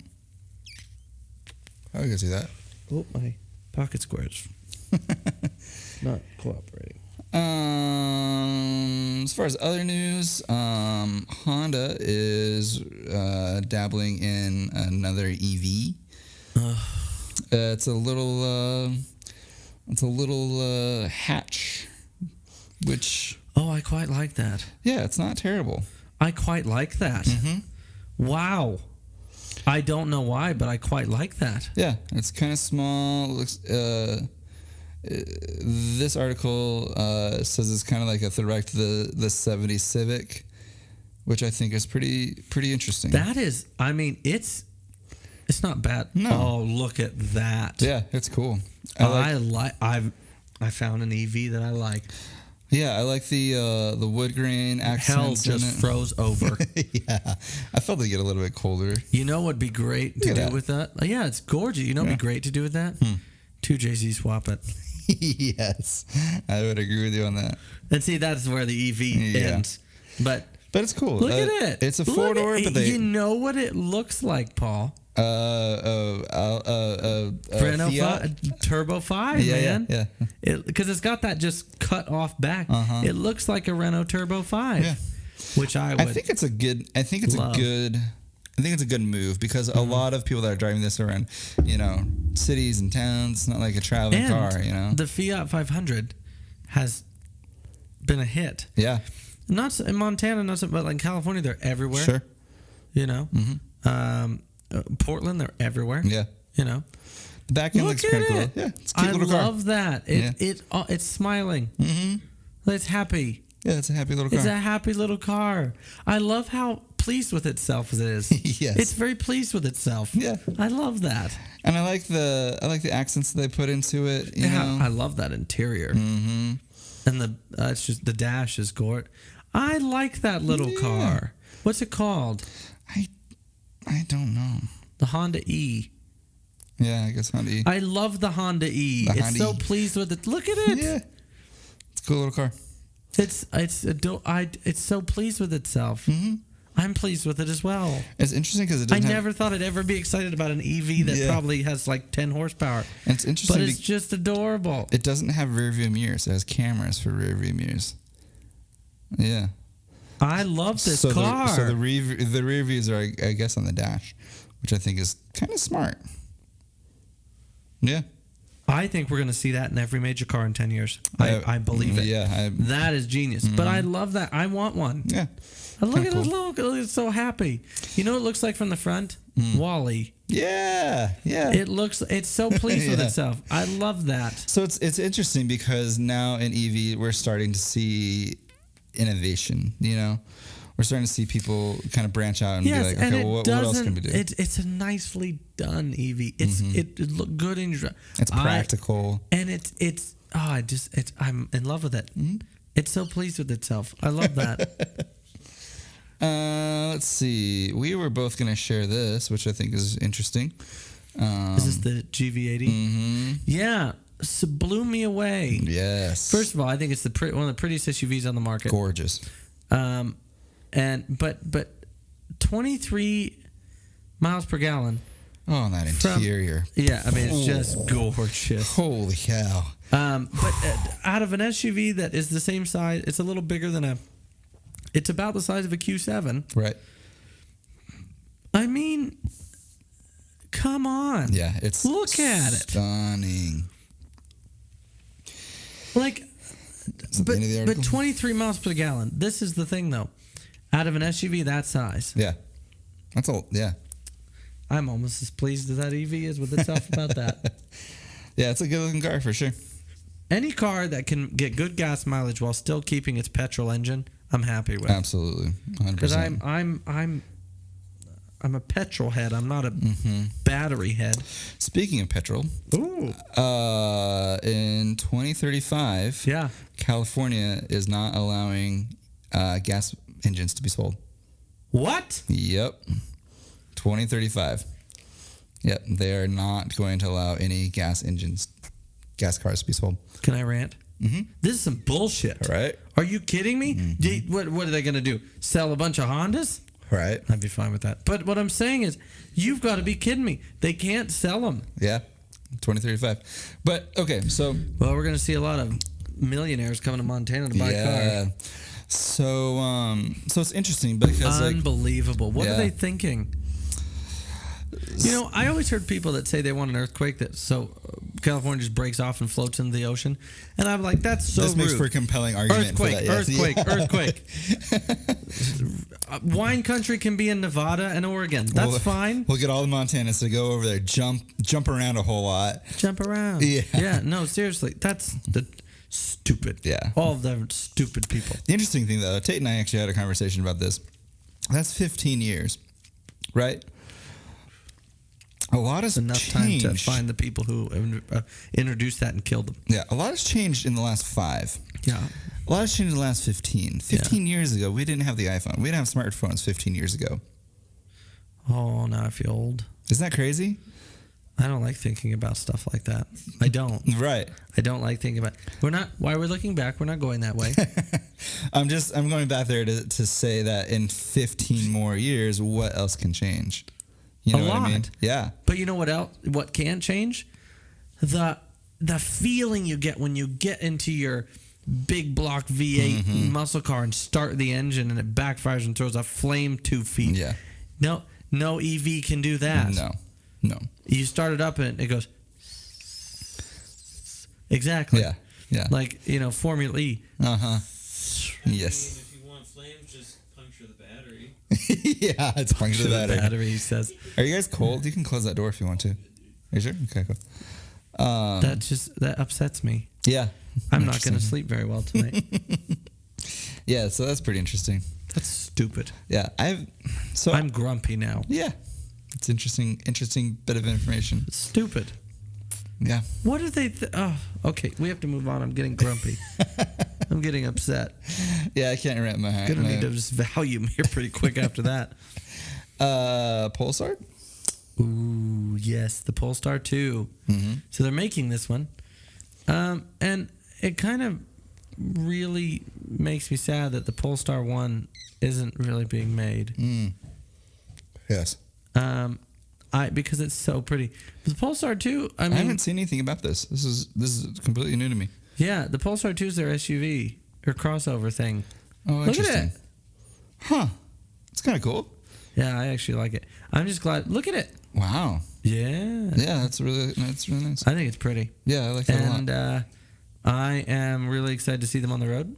That is technically an EV as well, isn't it? I believe it is. There's 2 EVs in one show that I would drive. Oh my gosh. What is going on? What is happening, folks? Damn you, California. Let's see what else did. They are going to make the Polestar 2. It is being made. Cool. Yeah. I love it. Link Company is starting. Yeah. They're releasing. This is the link to the link.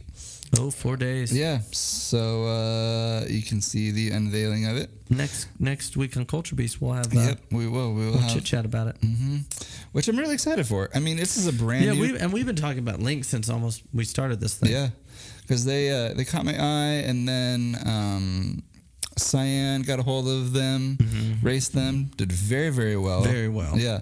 I think they're a cool design too. Yeah, I actually like them. They're only going to be in Europe for the time being, and then they're bringing them over at some point. So, of course, They always get all the cool stuff. I know. Cubans, the cool cars. Yeah, all the things that we don't get. And we probably would get it if we didn't have idiots in California thinking we don't need gas engines. Mm-hmm. Stupid. I'm very excited about this. Do you know what that is, Paul? I don't. Aspen? It looks like a Bronco. It is. It's the new Bronco, but it is the Raptor, and those are 37-inch tires. Wow. Mm-hmm. Interesting. And also, the Raptor Bronco, the Raptor truck has a bigger engine. Right. So the Bronco's going to get a bigger engine. Nice. And, I mean, we're talking, the original Raptor went up, the concept went to the Baja 500, or the Dakar, or whatever it was. Yeah. And at just stock. And Ford entered it kind of, everybody else thought it was a joke, and it won. It won? It won. Wow. Because I saw the photos of it, but I didn't follow anything. That is going to be the Bronco. You heard it here first. Culture Beast exclusive. That's the Bronco to buy. Yes. Because they have like a Sasquatch package, which is like Overland almost. Right. That's the one to buy. 37-inch tires, and you can turn them. Yeah. See, and that's the thing that I was bringing up about Chevy is like they haven't taken any risks in their trucks or SUVs, and Ford is like, we're gonna like do all this like crazy stuff with their trucks and SUVs. The way that looks. Mm-hmm. Even wrapped in. Look how big that thing is on those tires, though. Mm-hmm. Yeah, so I'm very excited about that. Not only are we getting a new Bronco, but we're getting a Raptor version, which I said they had to do. Mm-hmm. I didn't know they were going to do it, but I feel like they had to do it, and now they are. And 37-inch tires. Yeah, that's beautiful. I love that. I mean, that's just from what I mean. I'm willing to bet that thing can wade through a meter of water. Oh yeah, absolutely, 100%. Ferrari released a new prototype. Did you see that? Did they add a roof to this one? Maybe a windscreen? They did. Oh, good for them. So this is the it's the latest one-off line, the Ferrari Omologata, which I think looks pretty dope. Oh, what do you think? Is that a good? It's gorgeous. Yeah. And I'm a sucker. We talked about a couple episodes ago. We talked about car fetishes, like things that we like, and louvers. Yes. For me, I think that's gorgeous, and it is the V12 from the Superfast, I'm sure. Mm-hmm. Front-ended, one-off creation. Let's say it extrudes a unique blend of racing heritage, sci-fi inspirations, and striking proportions. It is striking. It's gorgeous. Do you have a front shot? I don't know if they put any front shots. This is actually on Ferrari's Instagram, which I think is pretty cool. Yeah, there's a front shot. Oh, looks nice, huh? You know what? It's reminiscent of the 250 GTO. Mm-hmm. Yeah, I think that's gorgeous. Right. Jag should take note and start styling the F-Type after that, because it's got those rolling fenders. Right. And that's my only issue with the F-Type, is it's very straightforward. Yeah, it's gorgeous. Yeah, like it's handcrafted aluminum body, which I think is super. Oh, it's sick. quick. It's gonna be real quick. Mm-hmm. It's just it's good. Yeah, no, I'm very happy with that. And Ferrari hasn't done great work. Well, you heard me, the SP1, SP2. We heard you. We absolutely That is heard you. gorgeous. Yeah. Real quick, detour. Go to the search engine and go to Touring, Touring. Superleggero, the second one. Yeah. It's that. It's a coach building company. Yeah. Look at this new Alpha one-off they're doing. Mm-hmm. We talked about this last week. Yeah, but there's more pictures now. Look at it. That shark fin. Yeah. Look at it. It's really cool. Ugh. And I like how they have the numbers like on the wings, like where you're supposed to adjust it, which I think is cool. It's gorgeous. I read through some comments on one of these posts, and someone pointed out that it would have been cool if they would have done a split window in the back, and I think they're right. I think having like a split glass back there, I think would be really cool, because that's a racer. Right. Yeah, I disagree. I understand where you're going with that, but one, if the split window Beetle and the split window Corvette have taught us anything, they both were around for 1 year. Right. But they're both very, very sought after now. Well, yeah, because they were only made for 1 year. There's not many of them. I disagree with you and your commenting friend. From a style perspective, from your Instagram horde. A style perspective, what? Your cigar went out because you were talking too much nonsense. I just think it would add just that little bit of style to the car. Well, you know what, Paul? It's a coach building company, so it's true. When you get one, you can ask them and they'll do it. That'd be great. Because coach building means they build them to order. Other than that, I think it's a really beautiful car. Gorgeous. I like that shark fin a ton. Yeah, and the front end, go up one more. That front end, the Alpha. Yeah. Kind of style. The Aero 3, they're calling it. Yep. It's gorgeous. You liked this. I did. They also make one of my favorite one-off cars off an Alpha 8C called the Disco Volante. Yeah. You've talked about that. It's a gorgeous car, but also, Disco Volante was the name of Largo's boat in the Bond film that I love, Thunderball. Emilio Largo. There it is. That's the Disco Volante right there. Really? I think it's gorgeous. Yeah, it's cool. But yeah, anyway, I just wanted to touch base on that because they had added new photos, new pictures. Yeah, touring. I love companies that still coach build like that. Yeah, you've been talking about coach building since we started this. Well, I just love coach building because it used to be the lay of the land, but it's so. I think it's still raw creativity. Yes. I like that. Absolutely. There's one small other thing that I want to bring up. Yeah. This artist. Yeah, Is that the render guy? No, this is an actual artist. He not That actual livery artist, is gorgeous. but yeah, so, Yeah, he actually does art, not pretends. So this guy, he took this Porsche and redesigned the entire thing like himself. Ooh. Two-tone. I like that. Yeah. So he painted all the gauges, all the clusters, made it all just work together. And like the similar blues, but in the same neighborhood as each other. Yeah. The stitching is the love same that. blue. Yeah. The kind of aqua sort of cluster in the inside. It's almost like Singer kind of. Yeah, it kind of is. So I guess this is the second Porsche that he's designed.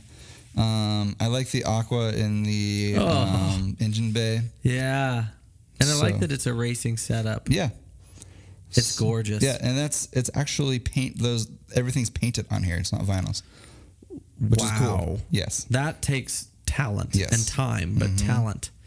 It's like how I feel about pinstriping. Like not everybody can do it. Which is interesting because like vinyls is such an easy thing to apply, and not a lot of people are painting cars anymore. But easy isn't always best. Right. Exactly. So I think it's just cool. It's gorgeous. Yeah, Watch out, Singer. So pretty cool. So that's gorgeous. Definitely a cultural topic for sure. Yeah. So this is something I saved for you. This is a Bentley rendering. Oh man, that's gorgeous. If they hadn't have put a Mustang grill on it, right? But yeah, well, and it's the grill. It's the Ford grill they stole from Aston. Sure, but the interior is cool. Yeah, it is. Obviously, it's a rendering, but it's striking. It is striking. It's gorgeous. I hope they make it. Yeah. This is the rendering of the EV Hummer. Apparently, it can crab walk, according to Hummer. What? So there's a video of it. This is Electric Car News, which I don't follow yet.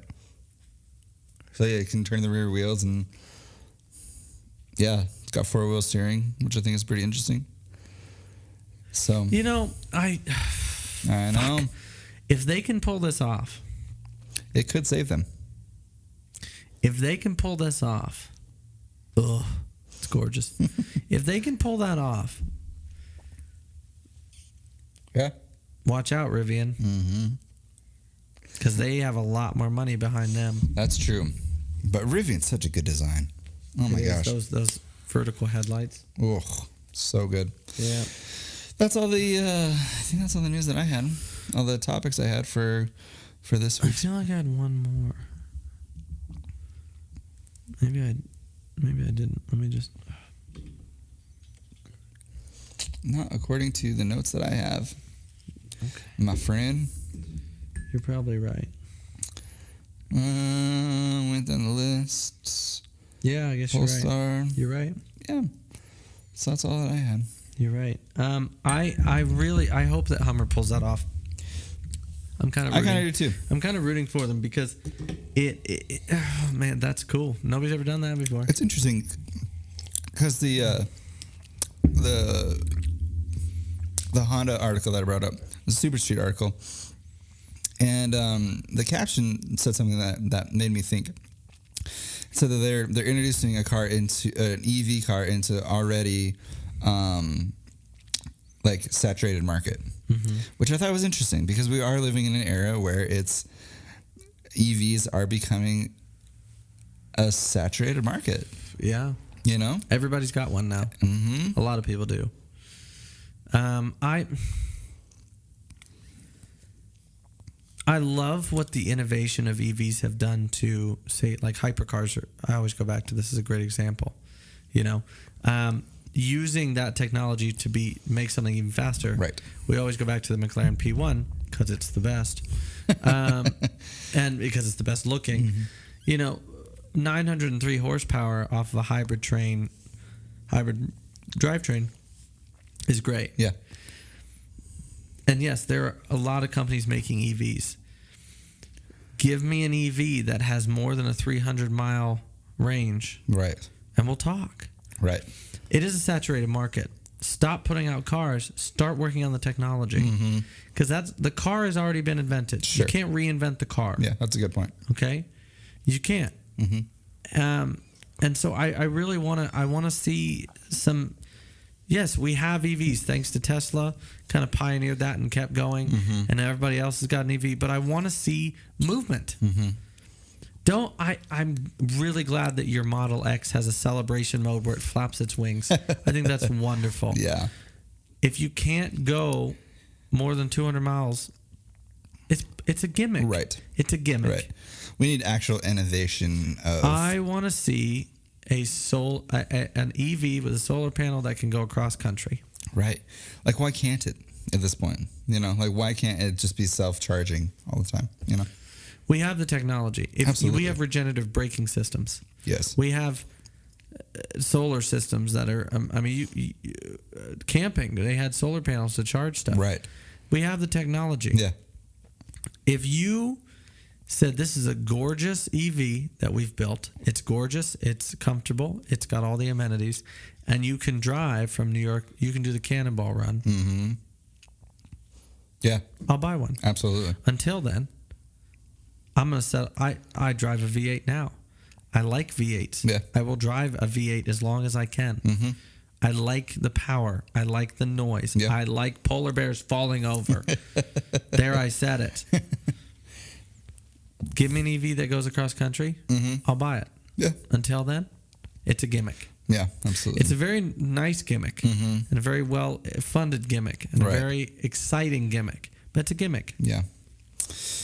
Yeah, and I think it's it's only going to move forward, you know. I hope. Yeah. You know, they had that thing where everybody's going for 50 miles per gallon. And that's great. But again, it's not functional. Like in Montana, you see Teslas in town, but you never see them on the highway. Right. Because you can't. Yeah. Because the next town is 2 hours. Yeah. Yeah. It's 130, 140 miles. And there's charging points, but like... Yeah. And how long does it take to charge a Tesla? I don't know. A bit. Right. There's a fast charging. Yeah. I mean, hours unless you're at that supercharger station. Yeah, there's a supercharger station but it isn't. It's just like when you charge your phone in the wall versus a car charger. A car charger is a fast charger. It pumps a bunch of juice, which is bad for your phone. Right. More amperage. Yeah, thank you. We have our Dalton here, who's our product knowledge specialist. Yeah. You have a title. Yeah, Good job. our product knowledge specialist. Product knowledge specialist. But yeah, no, and so it's the same thing.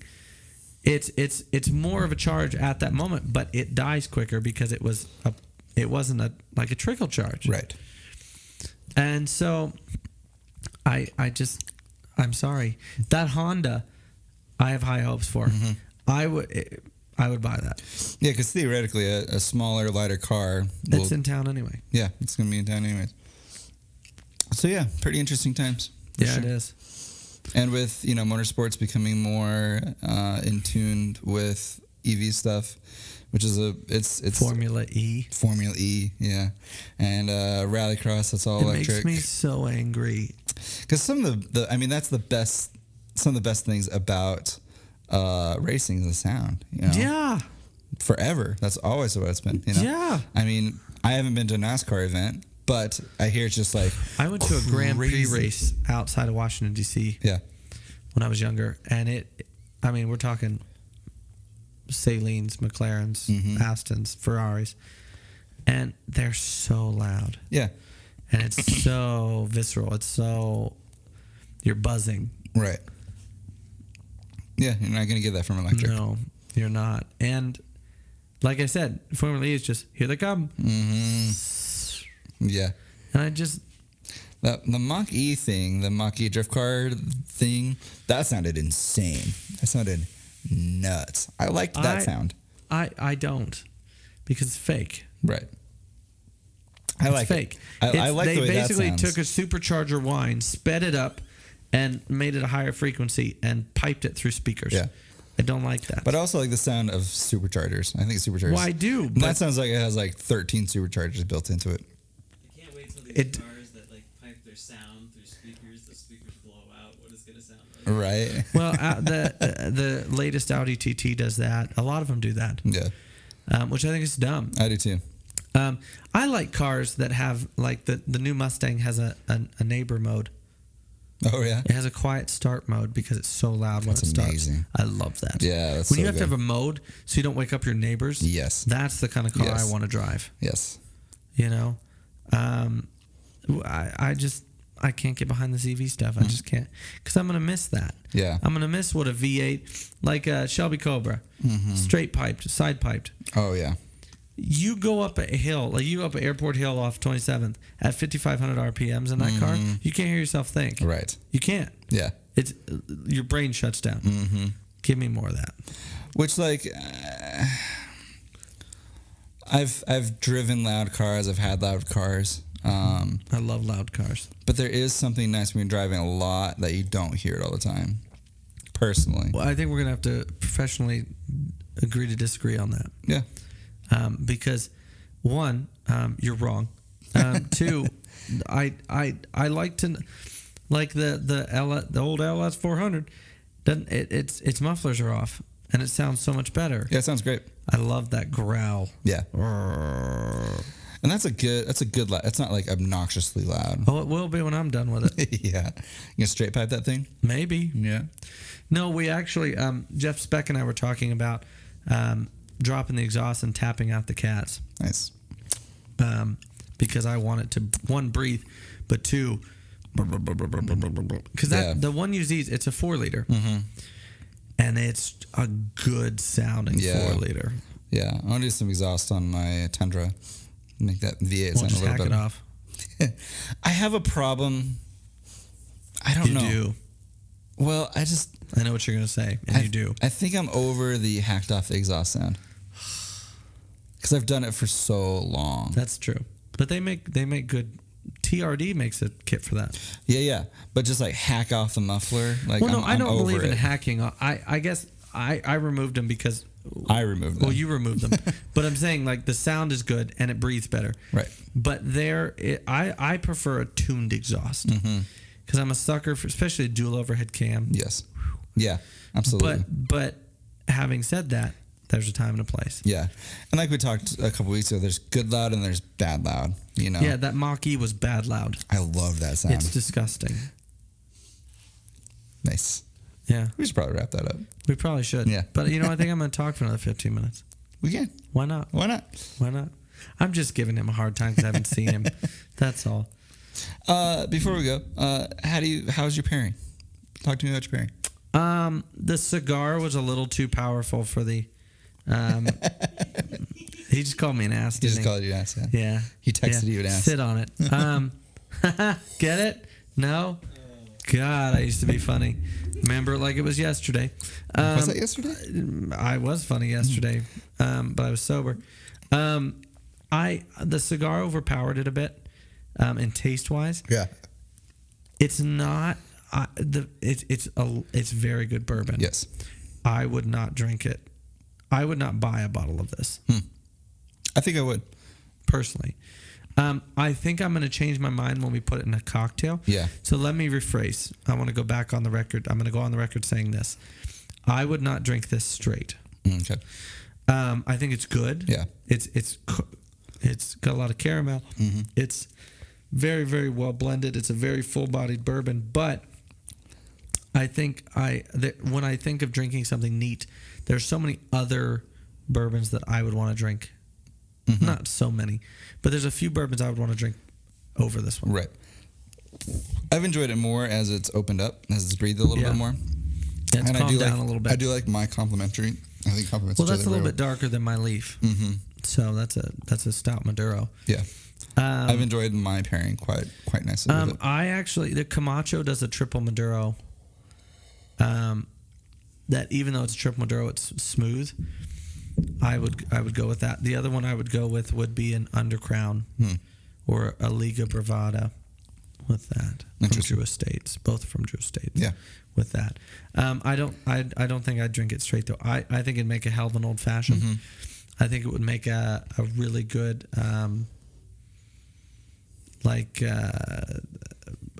any kind of a bourbon drink that you add a little bit of sweetness to. Yeah, I think it'd be good. See, I think my palate tastes sweet. It is, but the bite overpowers it. I think with a little bit of, and with a little bit of bitters too. I think it would mellow it out. I think an old fashioned would be good with this. Yeah, and I think like with my darker cigar, the heavier cigar, with the sweetness of the bourbon is just. I'm really enjoying it quite nicely. And I think that's great. It's just not my. And that's great. And that's the great thing about Culture Beast. Yeah, and that's the great thing. It. Yeah, and that's the great thing about cigars and alcohol is like we can have those different opinions of like what tastes and what fits our palates. I think this is gonna be. I think it's a hell of a cocktail bourbon. Right. I'm excited to try it with Old Fashioned next week. Yep. I am too. Well, Paul, as always. Yeah, so much fun. It is. So good. And episode 10. Episode 10. It's a milestone. It really is. It really is. Because, I mean, when we first started in the house next door, like out front, no lights, dark. Man. On a cell phone. So, I mean, we're still using the cell phone. Yeah, well. But. Technology has come a ways, you understand. You know. 15 years. Thank you so much for watching. Yeah, Thank you thanks so everybody. much for listening. And we will see you next week. New location next week? Or is that 2 weeks? I think we're going to start later. I think we have a little bit more maximizing this to go. I think we can squeeze a couple more weeks out of this. And then move our way into... I think we're going to have to respectfully disagree, but that's fine. But yeah, I'm excited. Is cool. Yeah. No, it's moving right along. So got new microphone stands, which is super sick. Yeah, so. it's starting to actually look like a place. So yeah, thanks everybody for listening. Yep. We appreciate the comments and people joining on board with this. Like this is really cool. And as always, if you have topics or something you want us to talk about or something we have talked about, please get a hold of us. Send it to us. We're always looking. Yeah, and now that we're partnering more with Joel on the alcohol front, we're gonna get more into mixed drinks. That's gonna probably be more of a heavier topic for us, and I'm more excited about it because I'm learning more. Yeah, and we have a Culture Beast field trip coming up in a couple weeks. Where are we going? We're going to Devil's Toboggan. Oh yes, yes. Speakeasy in Bozeman, Montana. There'll be some pictures, some video. Oh yeah. And then probably the next week after that, we'll talk about it. And I think sometime in October we're gonna have Joel on. Yep. And we're gonna dive into tequilas. Yeah. Because he loves tequilas, and so that'll be fun. I'm really excited about that. I'm really excited about that. We have too. some good stuff coming up. Yep. So this was a good episode 10. Kind of a mile marker. Yeah, it's a mile marker, which means we can go longer. Production manager. Anyway, thank you again so much. And this is Culture Beast. This is Culture Beast.